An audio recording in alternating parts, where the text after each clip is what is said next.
so a lot of y'all are never going to get to owning that field if you're going back with Orpah back to Moab, sacrificing your kids, sacrificing your own self-esteem and your own self-dignity with a Saul who's a false king and worrying about the wrong stuff.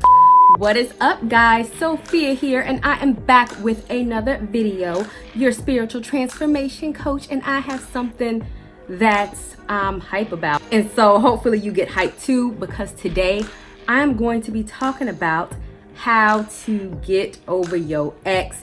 And this is going to be some real cutthroat stuff. So if you want me to coddle you and tell you and lie to you, that's not me. That's not me. But I'm gonna help you though. I'm gonna help you though. And so before we get into the video, know that just because I'm a Christian and I teach from the Bible, you don't have to be. The tips that I'm going to give you are applicable to everyone, but I do use scripture just to back up what I'm saying, because you know that's how I teach. We'll put in the description box my book for single women if you want to check that out. And so without further ado, why don't we go ahead and get into it, shall we? All right, so jumping right into the video, tip number one is to stop idolizing your ex. Because a lot of the times when we stop being with people, we think like, oh, that was my king, that was my man, he's supposed to be here with me. Oh my God, oh my God, no. Because what you do is you unrealistically idolize somebody that you know is not right for you, because if they were right for you, then you would still be together. You tend to remember the good times and not the bad. And probably there was a whole lot of bad. Like maybe he cheated on you, he was a liar, he wasn't interested in you, he didn't really treat you right, he broke up with you, you broke up with him, whatever the case may be, he is not your king. And if everything was all peaches and cream, then you wouldn't have broke up. So I actually want to take a lesson from Saul.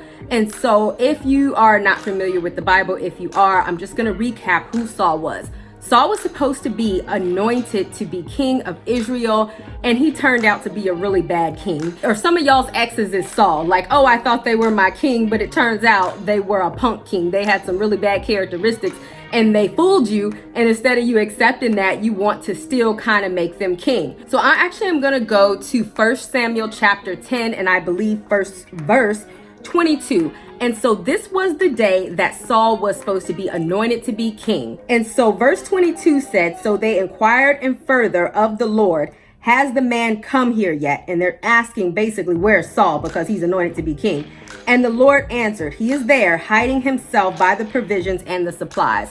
So basically, and I'm reading from the Amplified version, but if you read from other versions, it says that Saul was hiding among the luggage. So it's like this man is supposed to be king. He's supposed to be the man. He is supposed to be on top. And instead of him stepping into that role that he was supposed to be in, for your case, your relationship, he don't want to be a man. He don't want to be a king. So he gonna go hide among the luggage to try to avoid stepping up to who he needs to be. David ended up being the king after Saul, and he ended up being a better king. But a lot of y'all won't ever see the better king because you too busy idolizing a man who's not a man, who's afraid to step up and be the man that you need him to be.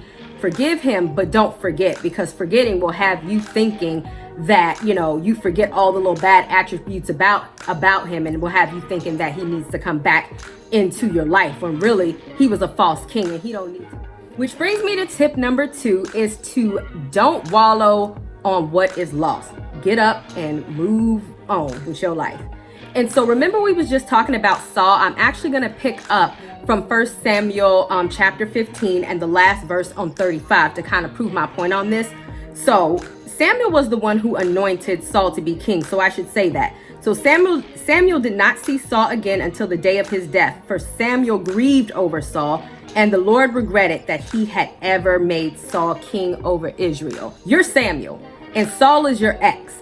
And so it's like you're sitting up here grieving because you thought he was king, grieving because you allowed him into your life, grieving because the relationship did not work. But don't wallow in that. Like, get up, move on. It is what it is. So I'm going to go to chapter 16, and it's going to be the first verse. So the Lord said to Samuel, and remember Samuel is you in this case, how long will you grieve for Saul when I have rejected him as king over Israel?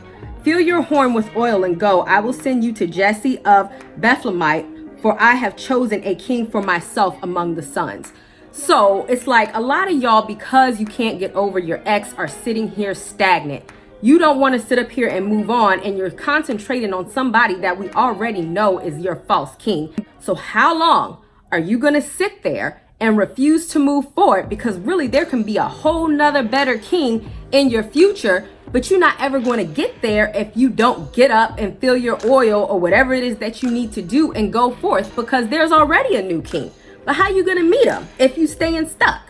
Right? And even as in this verse that God chose a new king, he chose Daniel, he chose David. And I am going to link that video that I have on David in the description box so you can see who David was, who is the complete opposite of Saul. And he was actually a good king, and he was known for a man after God's own heart. But see, if Samuel would have just sat there, we would have never got to know David, because he would have still been mourning over somebody who wasn't a good fit to be king anyway. How can you move into a better man, better relationship, better life if you're still wallowing in self-pity over something that you already know? And what you already know is that your false king ain't it. So the third tip that I'm going to give you is don't continue to flip-flop.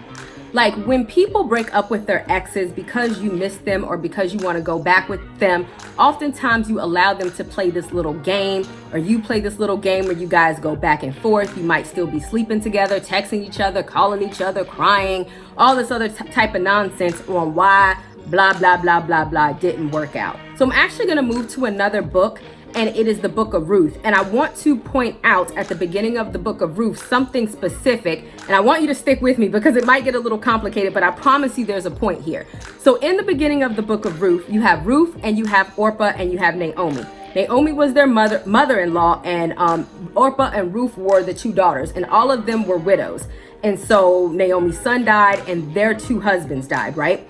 And so now they were traveling on their way to Bethlehem. Mind you, they were already out and about, and Naomi turns to both of them and she tells them to go. And so in this particular instance, I want to go to Ruth 1:14. So at first, Orpah was like, no, I'm not going to leave you, because this is the back and forth between you and your ex. Like, no, I'm not going to leave you, right? And Ruth was saying that too. No, I'm not going to leave you. But eventually, in 14, then they wept out loud, and Orpah kissed her mother-in-law goodbye, but Ruth clung to her.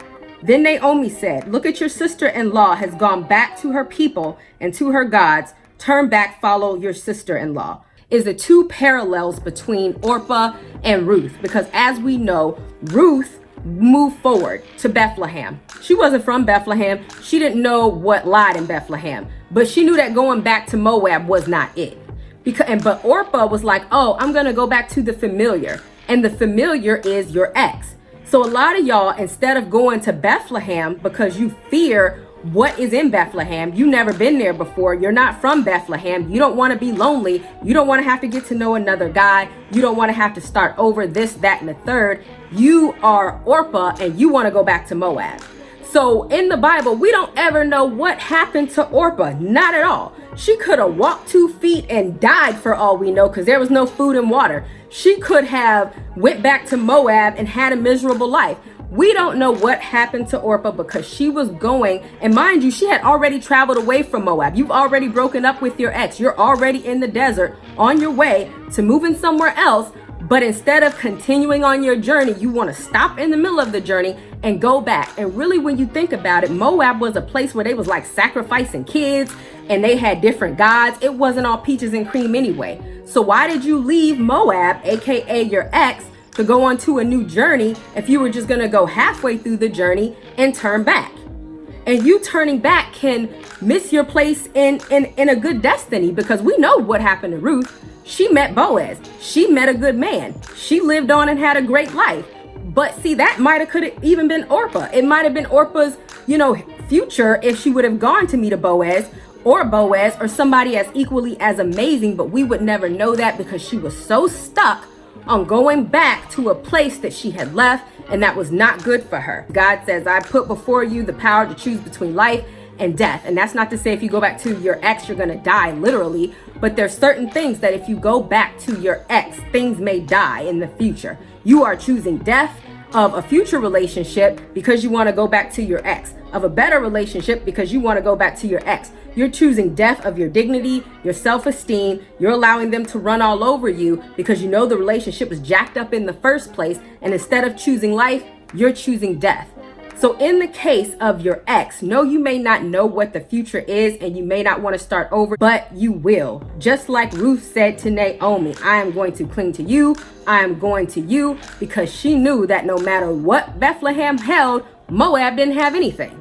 So it's better to move into the future on a, hey, let's see what happens, as opposed to going back to somewhere that you know nothing is happening. Which is going to bring me to my fourth tip. Go forward and expect something better. So if you, after you broke up with your ex, you're like, oh, life sucks. It's always gonna suck. I'm never gonna do better. I'm never gonna find better. And you're in that Samuel mentality, like we talked about earlier, and God was like, okay, how long are we gonna do this? Then you're not gonna go anywhere. And so I actually wanna start from Ruth 2:2, because we're going to continue on with Ruth. Like I said, we don't know what happened to Orpah. She refused to move on from her ex, and so she's back there in Moab, you know, maybe getting sacrificed. Her kids may be getting sacrificed. I mean, who knows? She back there. So now Ruth was like, all right, we're here. I'm in this new land. I need to go ahead and make the best of it. And so Ruth said to Naomi, please let me go to the field and glean among the ears of grain after one of the reapers, in whose sight I might find favor. And Naomi said to her, go, my daughter.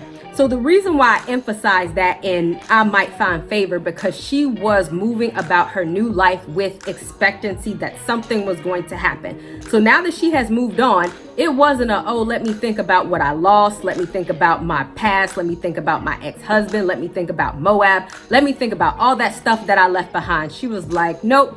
Let me focus. My ex is gone and buried. Let me say I need to go somewhere, do something, find somebody.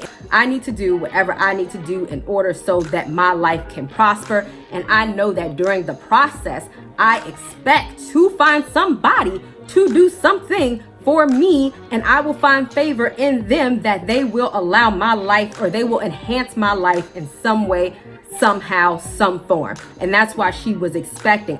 Because if you know the story of Ruth, as soon as she stepped up in that field, she found Boaz. And Boaz had a whole bunch of money because he owned the field. So she went from feeling all depressed, moving to another place, waiting for expectancy, knowing that if she did the right thing according to her life, that she was going to find favor. She did. And she went from working into the field to owning the field. And so a lot of y'all are never going to get to owning that field if you're going back with Orpah back to Moab, sacrificing your kids, sacrificing your own self-esteem and your own self-dignity with a Saul who's a false king, and worrying about the wrong stuff. You're not going to move to this point if you're not saying it's done. Let me move forward and let me find favor in another situation. And so my last and final tip is to work on you.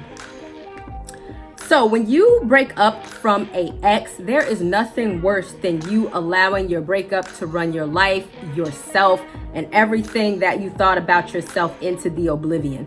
Like if you broke up with your ex and then a year later, you're like doing bad, you look bad, that you can't pay your bills, you look like a hot mess, your life is a hot mess, you lost your job because you stopped showing up because you couldn't get over the breakup.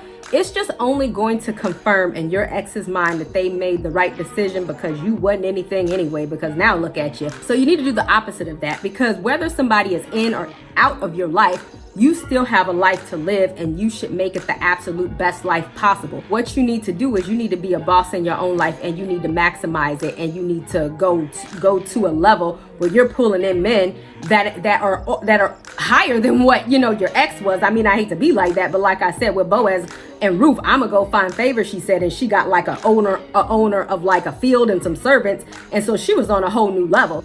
And so, but how she did that was that she worked on herself. So remember in the last verse, I specifically read in verse 2, I want to find somebody who finds favor. If you go straight forward to verse 3, this was literally the next verse. So Ruth went and picked up the leftover grain in the field after the reapers, and she happened to stop on a plot of land belonging to Boaz, who was the family of Elimelech. And so it was then that Boaz came back from Bethlehem. Then he said, hey, who's that working in my field? And it wasn't like, oh my God, who's that trick? Like it was like, oh my God, like she's hot. Like I need her. And then what even turned him more so on about Ruth is that he said, you know, after he said, who's this woman? The servant charged with the reaper. She is a young Moabite woman who came back with Naomi from the country. And that would have never happened if she went back to Moab. And she said, please let me glean and gather among the reapers, among the sheaves. She came. She has continued gathering grain from early morning up until now, except for when she sat resting for a short while in the field in the house. And I have plenty of videos on Ruth, on the courtship of Boaz and Ruth, and I might post them down in the description box. But the main thing here is that Ruth was like, I'm going to go on with my life and go work and do what I need to do. And hopefully I'll find favor somewhere. And she did. And it's like, you know, even if that day she did not find favor with Boaz, she would have found some food because she was working in the grain, because she was doing what she needed to do for herself, not worried about the ex, what he's doing, who he with, and all that other type of jazz. She was only focused on getting to where she needs to go and finding out what better life is out there for her. That is when the man noticed her, because she put herself in a position to be noticed by him. So my ultimate point is that when you break up for an ex, it's going to be really hard to be concentrating on that ex if you're too busy concentrating on yourself and figuring out what you need to do to survive. So that is about it. I know that was like a lot of intensity, and it's definitely a different way to get over your ex. Like, I'm not going to give you some little stupid tips about like going to the bar or something. Move forward. Don't like lose your crap and get on with your life. That's the best advice that I can give you. All right, guys. All right. So thank you guys so much for watching. Once again, check the description box, because I'm probably going to put a whole bunch of stuff up in there. And I will, and if you are not a subscriber of my channel, then go ahead and do that. If you're feeling what I'm saying, then go ahead and give me a like, a heart, a follow, whatever it is that you do on whatever platform you are watching this on. And I will see you guys another day, another time. Bye, y'all.